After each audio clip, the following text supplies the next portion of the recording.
first thing you'll need to do is find a picture of a sloth on your phone, tablet, iPad, whichever one you prefer, and place a piece of paper over it and trace the image onto this piece of paper. Make sure not to press too hard onto your device, otherwise you might do something you will regret later.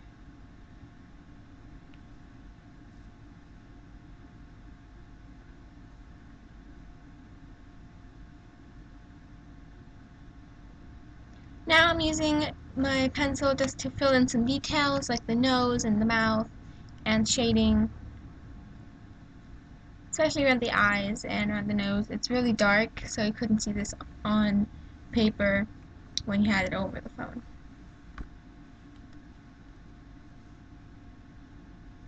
So of course if your sloth is in this position, because it's a really cute picture, I had to put something there that he's holding on to.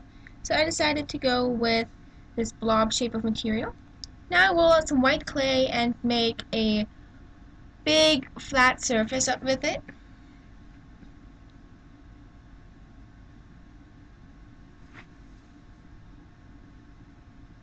Make sure it's big enough to fit all for your picture. Now outline your picture with a dark pen or pencil, enough that it would press onto anything laid upon it.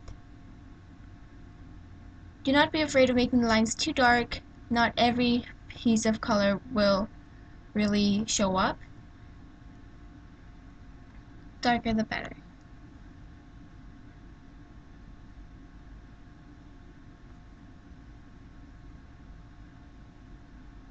I am making my piece of fabric much smaller because it turned out to be a little bit very big. Now take your clay, which should be this thick, and use the good side down to press the image onto the clay.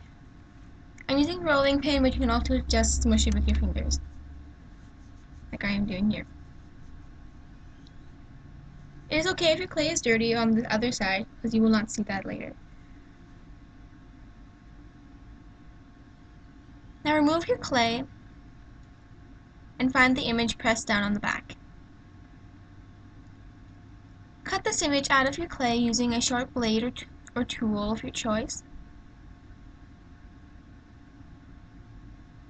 And now ink over it with a pen or pencil or marker, just so you know what you're doing when you're placing the clay.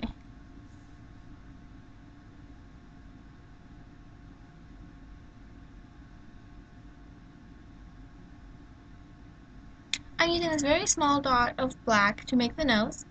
Using a toothpick, I'm imprinting the nostrils. Now I'm doing the same thing with the eyes, just without making nostrils. Now I'm taking this somewhat dirty yellow piece of clay, and you want this to be dirty or at least not totally bright. I'm putting it over the claw marks. I'm doing this 3 times. And now I'm going to texture the fur and make sure it's very fluffy, but make sure there are no dots sticking out, and redefining the edge.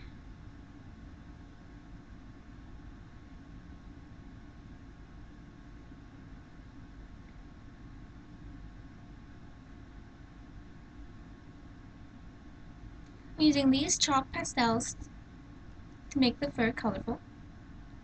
First I'm using this lighter brown color to do the fur on top and on its arm.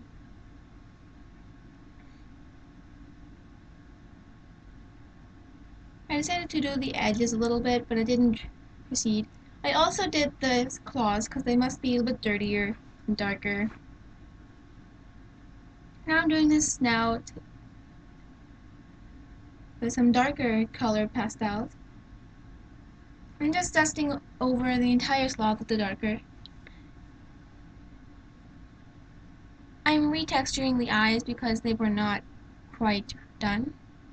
Now, using some TLS and a dark chalk pastel, I'm going to be making the eye part.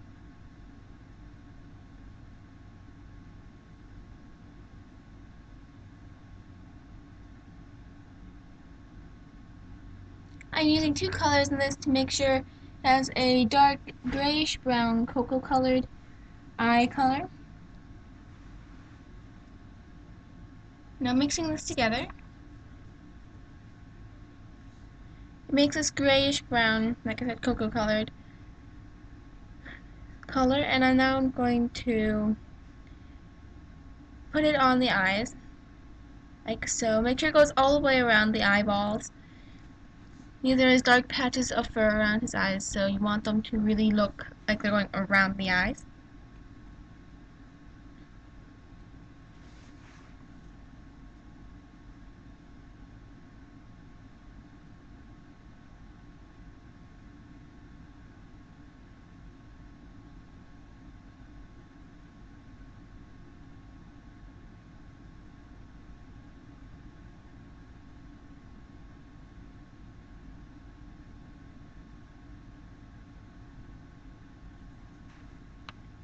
Next, I'm using some blue TLS to cover a piece of fabric that he is holding.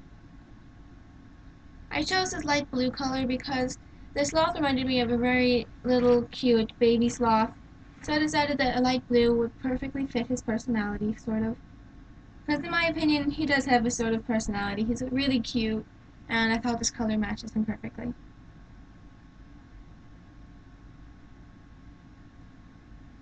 I did not cover the sides because I thought this looked better.